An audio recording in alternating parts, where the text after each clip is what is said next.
कैसे हटेगा? बोले निद्रा और आहार जुक्ति सो कछ धीरे से घटावे। बस कल भी चर्चा हुई थी निद्रा और आहार को कम करने की। और नींद और भोजन, ये दो, निद्रा और आहार, तीसरे पर विजय जो मैथुन। अगर हमें कोई पागल बना रहा है तो धन की इच्छा पागल बना रही है। इसलिए अगले शब्द में कह रहे, धन दौलत कछु काम न आवे, कमल नयन गुण चित बिनु दीने, मन पछतई है भजन बिनु कीने। सबके दिमाग में एक रुपया ही छाया हुआ है। बड़ा विचित्र खेल है। खर्चा करने में छाती पीड़ा पैदा कर दिया, संग्रह करने में संग्रह करते करते मर गए।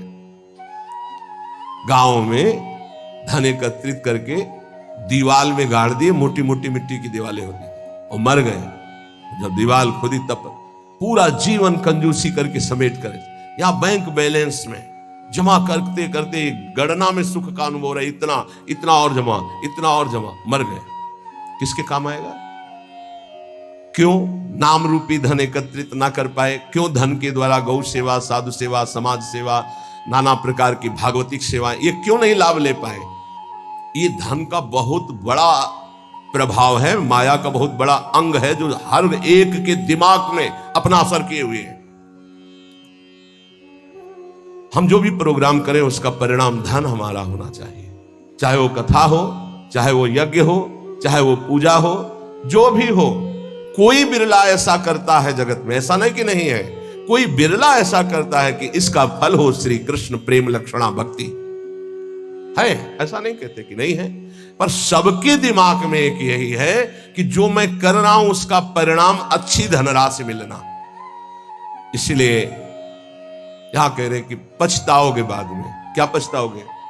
अरबों रुपया बैंक में जमा करके पधार गए, भारतीय बैंक का वहीं रखा हुआ है, आपकी केवल जीवन की श्वासें नष्ट हो गई। बस आसक्ति उसकी आपकी दुर्गति कराएगी। जीवन का समय आपको उसके संग्रह में गया, कुछ हाथ नहीं लगा। कितना भोगोगे? कितना भोगोगे? क्या खाओगे? कितना खाओगे? जब शरीर ही नहीं रहेगा तो ये सब खाना पीना किस कार्य में आया है यदि सच्चिदानंद से चित्त नहीं जोड़ा। इसलिए पछताओगे यदि धन की प्रधानता जीवन में रही। तो आप सच्ची मानिएगा, आप जितने लोग बैठे हो विचार करके अभी देख लो, वृंदावन की भूमि में बैठे हो। हम नहीं कहते कि सबके दिमाग में होगा, लेकिन आप देख लो प्रधानता हर क्रिया के परिणाम में धन प्राप्ति की लालसा। हर क्रिया, साधु संग कर रहे हैं तो ऐसी कुछ आशीष हो जाए कि धन प्राप्ति हो जाए। हम ठाकुर सेवा, ठाकुर दर्शन, उपासना, सबका परिणाम एक धन की तरफ रहता है। सबका परिणाम। कोई बिरला ऐसा होता है जिसके दिमाग में धर्म होता है कि मैं जो भी करूंगा धर्म पालन के लिए करूंगा, मेरे जीवन का उद्देश्य है समस्त जगत को सुख प्राप्त हो, भगवान प्रसन्न हो जाए, बस। ये कोई बिरला करता होगा, बिरला। वो भक्ति का आडंबर करके, वो वैराग्य का नाटक करके, उपदेश का, व्यापार का, संसार का, चाहे वो परमार्थ हो या व्यवहार हो, दोनों में प्रधानता हमारी रहती है धन की। ये भगवान की प्राप्ति में बहुत बड़ी बाधक बनती है, कंचन। अब दूसरी बात करें,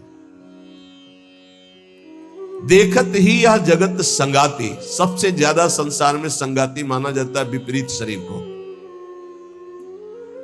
काम, दूसरा है काम, विपरीत शरीर का संगाती। इसके लिए प्राण देने के लिए तैयार है। और जबकि वासना की निर्वासनिक स्थिति भगवान से होगी, किसी शरीर भोग से नहीं होगी।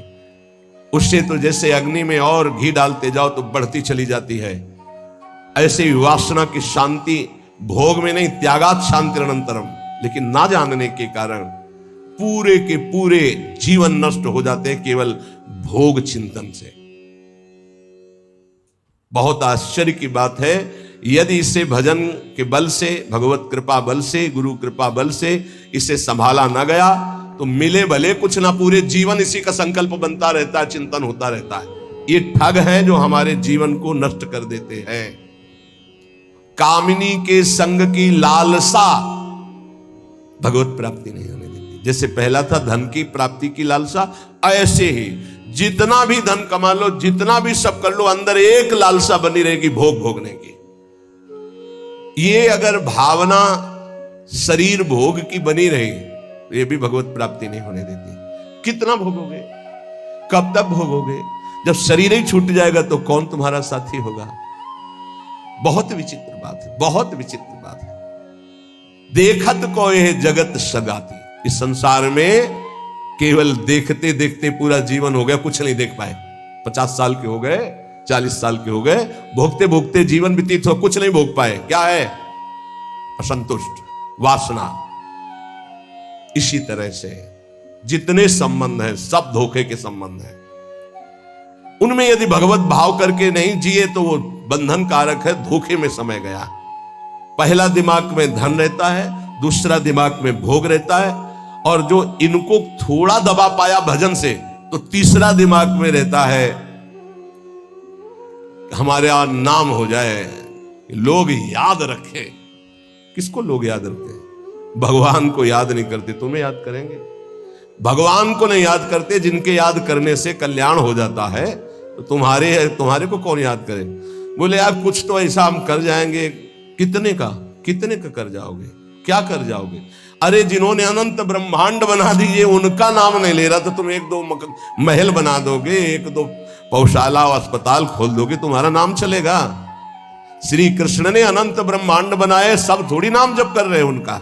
तुम्हारा कौन नाम जप करेगा कि भाई बहुत यश कीर्ति की आखिरी चाह। इसीलिए कह रहे हैं कि ललित किशोरी द्वंद्व मिटे ना, आनंद कंद बिना हरि चीने, मन पछित है भजन बिन कीने। थोड़ा समय रह गया है। जितने सत्संग सुन रहे हो इतना समझ लीजिए, अब हमारे जीवन का थोड़ा समय रह गया है। अब तो जाग जाओ, इन 3 में सोना बंद कर दो। ललित किशोरी जी कह रहे हैं ये जो धन की लालसा, अरे बोले तुम तो बाबा जी हो, तुम्हारा चल जाएगा, हमारा गृहस्थी में बहुत जरूरतें हैं, धर्म पूर्वक कर्तव्य कर्म करो, उससे जो मिल रहा है संतोष धारण करते हुए अपनी स्थिति के अनुसार ब्याह बरादी जितने कार्य है सबका होता है सृष्टि में। आज दुख पाया जा रहा है अपनी स्थिति से हटकर करने पर, आज दुख पाया जा रहा है केवल प्रशंसा के लिए करने पर। अगर आपकी स्थिति गरीबी की है तो आप किसी गरीब वर्ग को ढूंढिएगा, आपकी पुत्री सुखी रहेगी। ये भ्रम छोड़ दो कि थोड़ा हमसे बड़ा धनी हो, बहुत हानि हो जाएगी। अगर आपकी स्थिति है और अपनी स्थिति के घर में बेटी का ब्याह करोगे तो बहुत सुखी रहोगे। अगर अर्थ की प्रधानता रखकर बेटे का ब्याह करोगे तो दुखी रहोगे। देख लेना, परिणाम में देख लेना। इसलिए धन के लिए तुम इतना व्याकुल मत हो, कर्तव्य कर्म करो, जैसी परिस्थिति उसके अनुसार चलो। भोग के लिए इतना व्याकुल न रहो। जो धर्म पूर्वक पाणी ग्रहण किया है, भगवान की पूजा की भावना रखकर उसका, तो आप उससे मुक्त हो जाएंगे। नाम चिंता मत करो, नाम जप करो तो तुम्हारी विमल कीर्ति यहां नहीं भगवान के दरबार में होगी। ये मम जन है, ये मेरा जन है। जैसे अम्बरीश जी की चर्चा भगवान के दरबार, भक्तों के यहां भगवान की जैसे चर्चा होती, ऐसे भगवान के दरबार में महाभागवतों की चर्चा। इतना नाम जप करो, इतना ठाकुर सेवा करो कि भगवान अपनी सभा में आपको याद कर ले। इससे बड़ी क्या बात होगी? त्रिभुवनपति की सभा में तुम्हारा यश गाया जाए। जग जाओ। अगर अभी नहीं जगे तो फिर अब जगने का समय नहीं है, जगाया जा रहा है। ये सत्संग है मोह निद्रा से जगाने का। यहां तुम जिससे और किसी से प्रीति करते हो वो तुम्हें सुला देगा, जगाएगा नहीं। मोह भरे वचन बोल करके, मोह भरे कपट भरे वचनों को सुनने में बहुत अच्छा लगता है, लेकिन जब अध्यात्म और सत्य के वचन तो ऐसे लगते हैं बहुत कड़वे। मुंह मीठा भीतर कपट, पर्दा रहे है बास। मुंह में मीठा बोल रहे, हृदय में कपट, वहीं पर्दा लगाए भगवान बैठे वहीं देख रहे। जो सतमार्ग के पथिक है उनकी जबान में भले तुम्हें कड़वाहट लगे, लेकिन हृदय बहुत मीठा है और बेपर्द होकर भगवान वहां से बोल रहे हैं। पकड़ पाओ तो पकड़ लो। गोला मारे ज्ञान का संत सिपाही कोई, उत्कट जिज्ञासु बने तो अजब उजाला होए, अजब उजाला होए अंधेरा सब ही नासे, अंतर्मुख हो लखे आत्मा अपनो भासे, कहे निर्भयानंद होए जिज्ञासु भोला, और जब संत मिले सिपाही तो ज्ञान का मारे गोला। अगर भगवान का पार्षद कोई संत जो विशुद्ध स्थिति में है, उसके वचन क्या करते हैं? वो गोला का काम करते हैं। बोले ऐसा ज्ञान का गोला माला कि काम क्रोध लोभ मोह मद मत्सर सब मर गए और दिव्य प्रकाश हो गया हृदय में।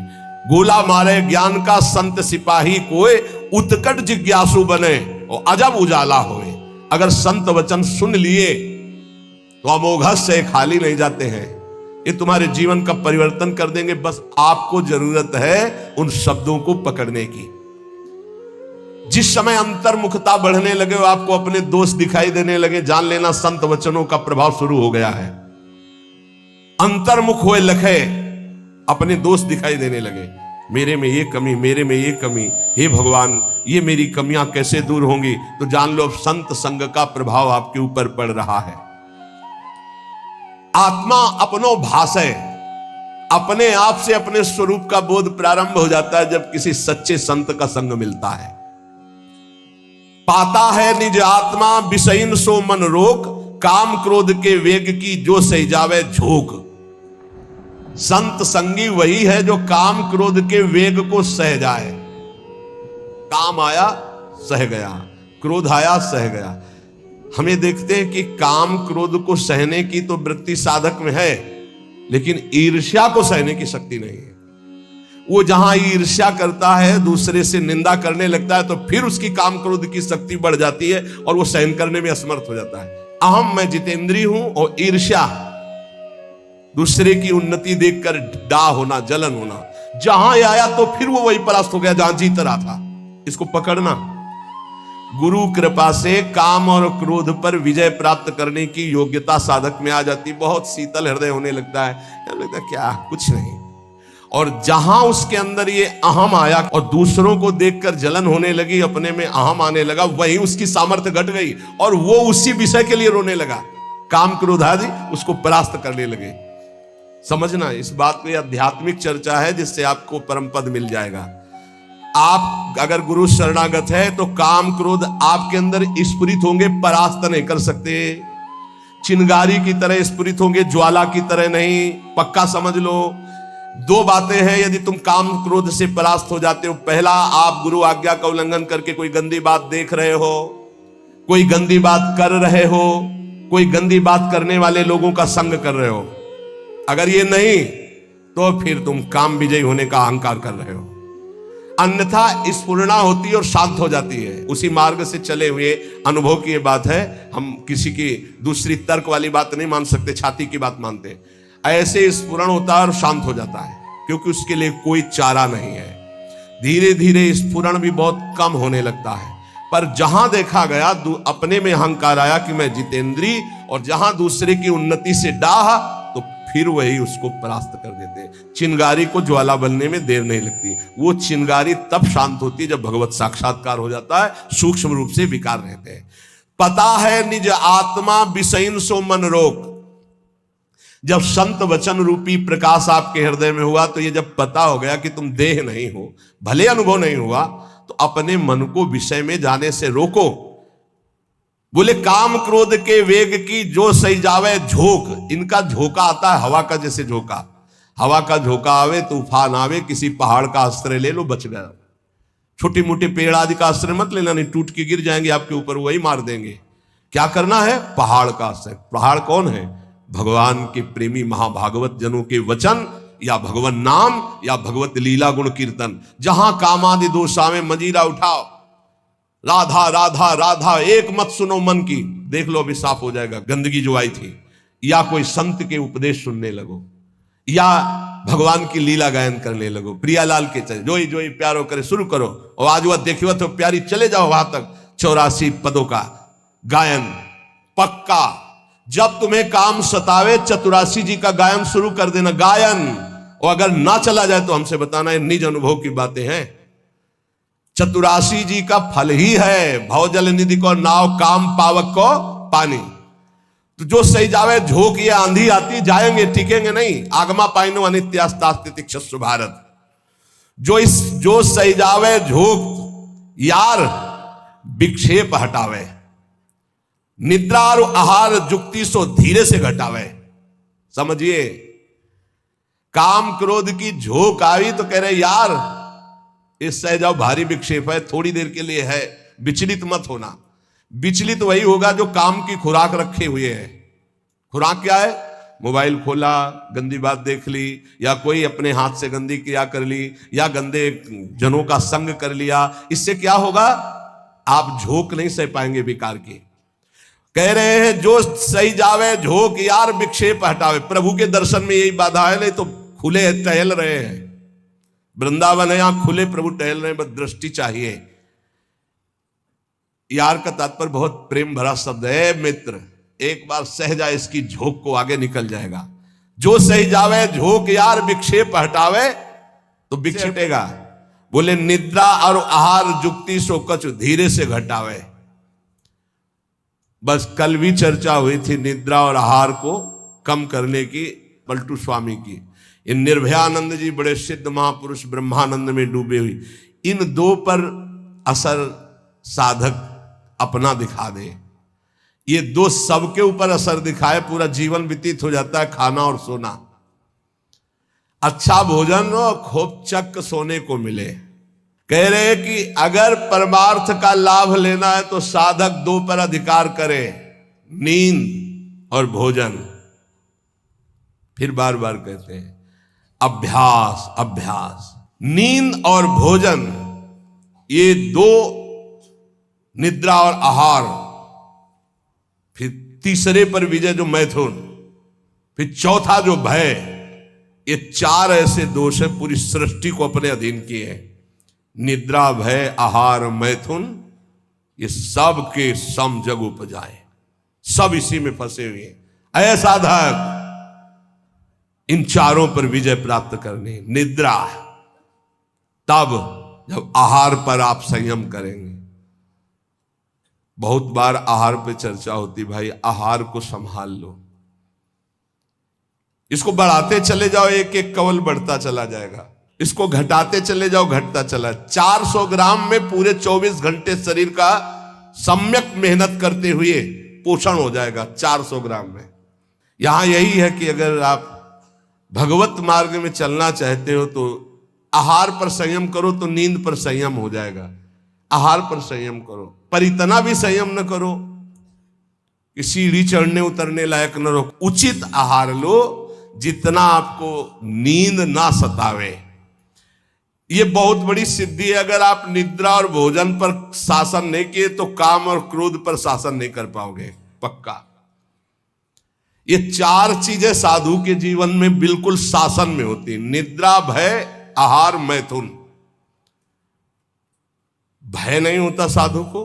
साधु का मतलब होता भगवत मार्ग के पथिक, चाहे गृहस्थ हो चाहे विरक्त हो। और नींद पर बहुत शासन होता है, और आहार पर बिल्कुल विजयी होता है वो,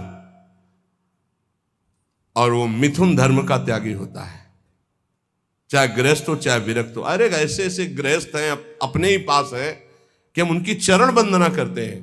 वृंदावन में शपथ पूर्वक पति पत्नी कसम खाकर ब्रह्मचर्य से रह रहे हैं। सच्ची कहते हैं, हृदय से साधु बनने पर भी पूरे जीवन डर रहा है इसी बात का। और वो पति पत्नी एक जगह रह करके संयम से हैं, हम उनकी चरण वंदना करते हैं, चरण वंदना करते हैं। कोई भी जगत का महात्मा इस बात से डरता है कि संयोग ना हो।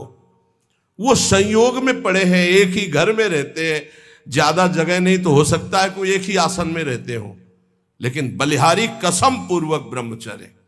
और यही नहीं, बाहर भी रहते हुए ऐसे शिष्य है, तब ये लगता है कि भगवान की कृपा अमोघ है, क्या नहीं कर सकती। और आप लोग तो बैरागी हैं। निद्रा और आहार जुक्ति सो धीरे सो कछु घटावे। धीरे धीरे घटाना चाहिए। नींद और आहार, देखो संतों ने कहा है, निद्रा और आहार जुक्ति सो कछु घटावे। कहे निर्भयानंद झूठे जाने सब नाता, विषयन सो मन रोक आत्मा निज का पाता। जब समस्त विषयों पर विजय प्राप्त कर लेता है तो आत्मानंद का उसे अनुभव स्वयं होने लगता है।